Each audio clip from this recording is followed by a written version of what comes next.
Bienvenue dans ce webinaire concernant l'accord sectoriel survenu dans la commission paritaire 200. Cet accord sectoriel vaut pour 2019-2020.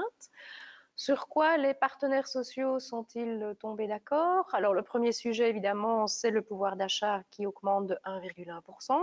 Donc ça c'est l'application de la norme salariale. Deuxième sujet, c'est le fin de carrière, donc les régimes de chômage avec complément d'entreprise. Donc là, accord sectoriel qui prolonge les différents systèmes. Le créditant fin de carrière et la possibilité d'obtenir des allocations en dessous de 60 ans. Autre sujet, c'est l'obligation d'octroyer des jours de formation à vos travailleurs. Et le dernier sujet concerne la mobilité. Commençons par le pouvoir d'achat. Donc, pouvoir d'achat qui applique la norme de 1,1%. Donc, ici, le secteur a décidé d'octroyer toute l'enveloppe au niveau sectoriel. Donc, vous avez la possibilité d'octroyer à tous vos travailleurs l'augmentation de leur salaire brut de 1,1%. Et cela, évidemment, à partir du 1er septembre 2019. Alors, ce que vous pouvez faire en octroyant cette augmentation, c'est que vous pouvez tenir compte des augmentations éventuelles que certains travailleurs auraient eues individuellement précédemment, sur base du mérite, par exemple.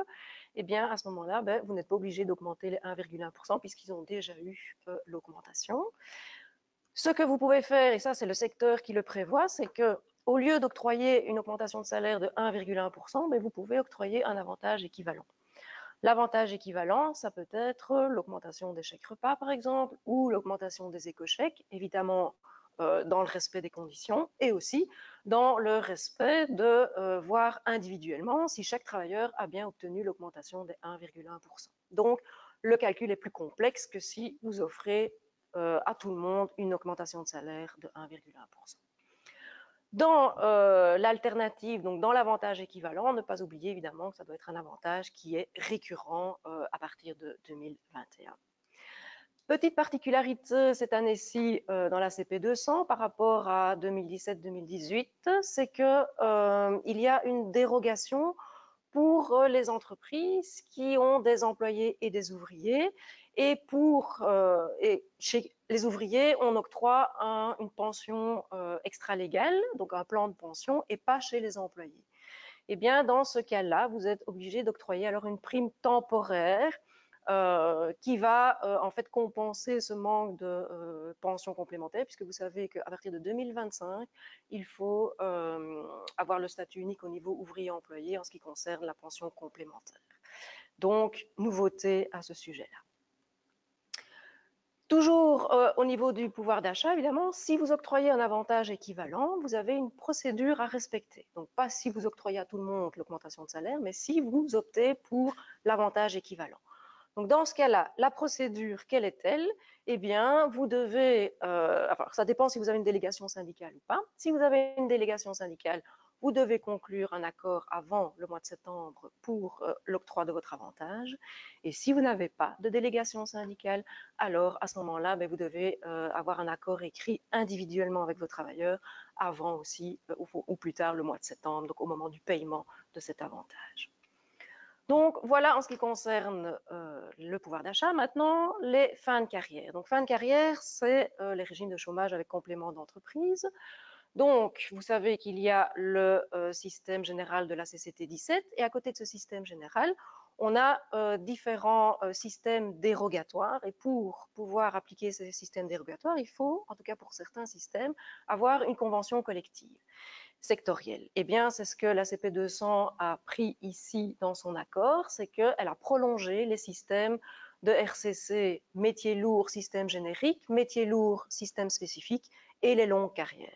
Et donc, qu'est-ce qu'ils ont prévu? Eh bien, ils ont prévu qu'aujourd'hui, l'âge d'accès est toujours 59 ans, 35 ans de carrière pour le système générique. Le système spécifique, là, on est à 33 ans de carrière. Et pour les longues carrières, on reste aussi à 59 ans d'âge d'accès. Ce qui change, c'est à partir de 2021, au 1er juillet, là, dans les trois systèmes dont on parle ici, eh bien, on passera à 60 ans pour pouvoir bénéficier du RCC. Autre sujet sur lequel ils sont tombés d'accord, c'est le créditant et le créditant en fin de carrière. Donc là, vous savez aussi que le créditant en fin de carrière, maintenant, les allocations ne sont octroyées qu'à partir de 60 ans. Mais pour les exceptions, donc les exceptions, c'est quoi? C'est les métiers lourds, donc travail de nuit, travail en équipe coupée ou en service coupé, pardon. Eh bien, lorsqu'on est dans un de ces systèmes-là, on peut bénéficier d'allocations en dessous de 60 ans. C'est-à-dire que si je suis à 4/5e, je peux déjà avoir des allocations à 55 ans, et si je suis à mi-temps, à partir de 57 ans. Mais il faut une CCT sectorielle. Eh bien, au niveau de la 200, cette CCT sectorielle, on l'a en tout cas jusque 30 juin 2021. Dernière chose dont ils ont continuer ou prolonger la possibilité, c'est la prime du fonds social à 60 ans dans le cadre de la fin de carrière d'un 5e. Donc là, vous savez que la CP200 octroie un complément à l'allocation de chômage de l'ONEM. Autre sujet, donc la formation. Donc là, vous savez qu'en 2019, vous devez octroyer 2 jours de formation par employé à temps plein.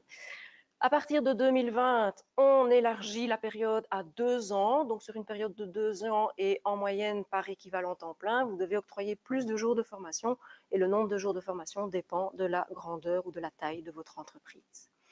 Dernier sujet concerne la mobilité. Donc là, vous savez que la mobilité est un sujet évidemment important. Donc là, des actions à prendre. Vous pouvez avoir la possibilité à partir du 1er juillet 2020 d'octroyer une indemnité vélo équivalente à 10 cents du kilomètre avec un maximum de 4 € par jour. Et alors, vous devez envisager au niveau de votre entreprise des mesures en matière de mobilité multimodale.